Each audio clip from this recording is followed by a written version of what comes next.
Hello everyone, this is Shiva, and yeah, this is another video on force between the charges. There is coulombic repulsion or attraction between the charges, and the problem here is a point charge q is equals to 1 microcoulomb is located at a distance of 2 centimeters, right, from one end of the thin insulating wire of length 10 centimeters having a charge q is 24 microcoulombs distributed uniformly along its length as shown.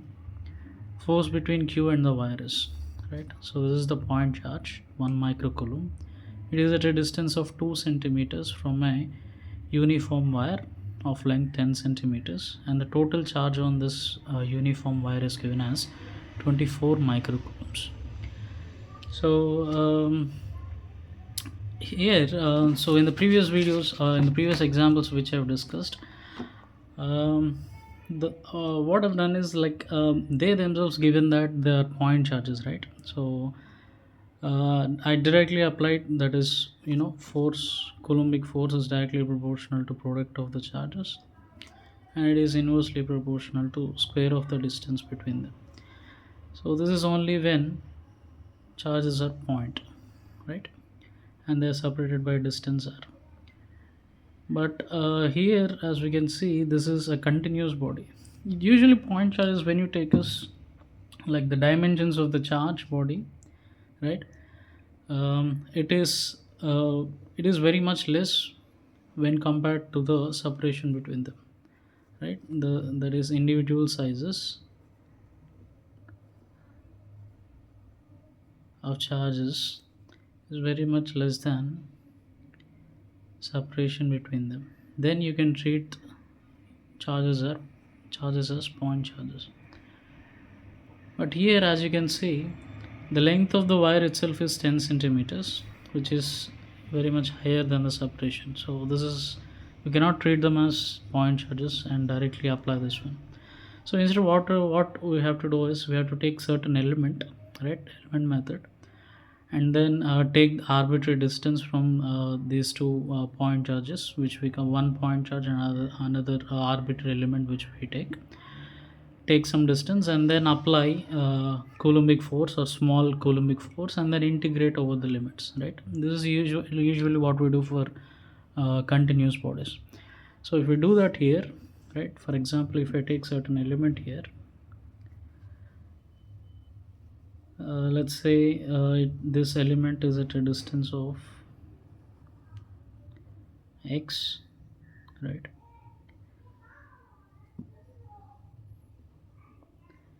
let's say this thickness or this length is dx, right.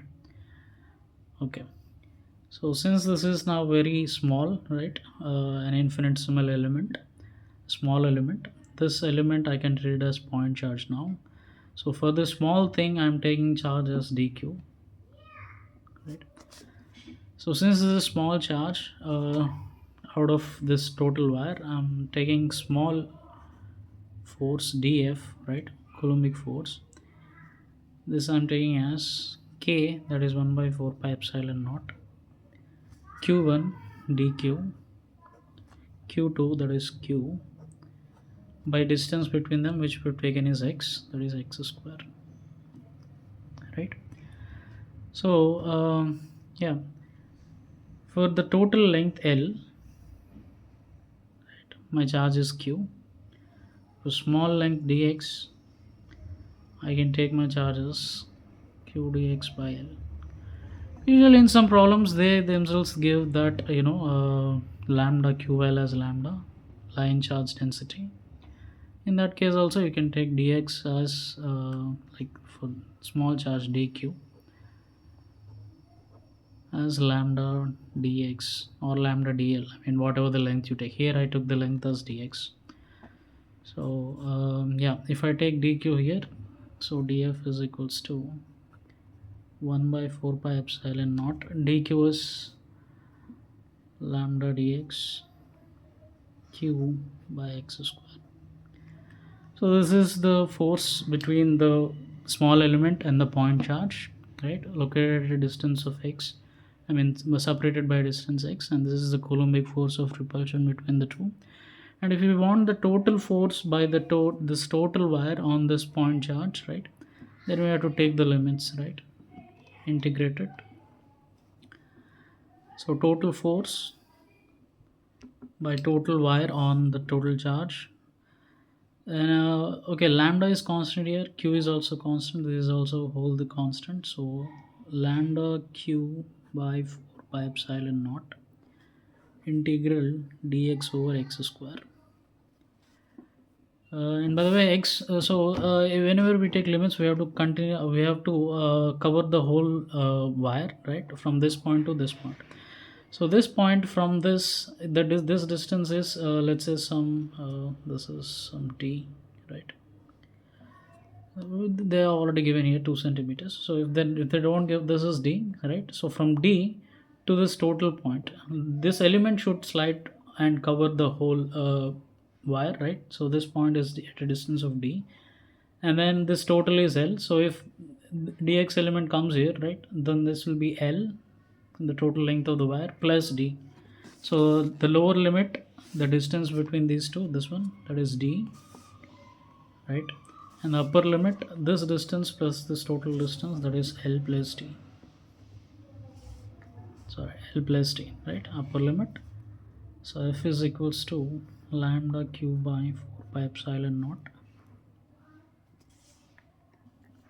sorry, lambda q by 4 pi epsilon naught integral 1 by x square, x power minus 2 plus 1 by minus 2 plus 1 from d to l plus t. So lambda q by 4 pi epsilon naught, so it will be 1 by x, right, this is minus 1, so I'm inverting the limits, right, l plus d, so d, so lambda q by 4 pi epsilon naught, so 1 by d minus 1 by l plus t. So if I substitute here, so lambda q by, so 1 by 4 pi epsilon naught is, by the way, 9 into 10 to the power of 9, lambda q, and lambda here is q by l, q is 24 microcoulombs. Okay, I'll substitute in the next step. So 1 by d, d is 2 centimeters, if I convert into meters, minus 2, minus 1 by l plus d, l plus d is, what is that, 10 plus 2, that is 12, right? So 9 into 10 to the power of 9 into lambda is q, right, capital Q is given as 24, what is that, microcoulombs, into 10 to the power of minus 6 into q is 1 microcoulomb, right. By the way, this l is 10 centimeters, 10 into 10 to the power of minus 2, right. So this is 100 by 2 minus 100 by 12,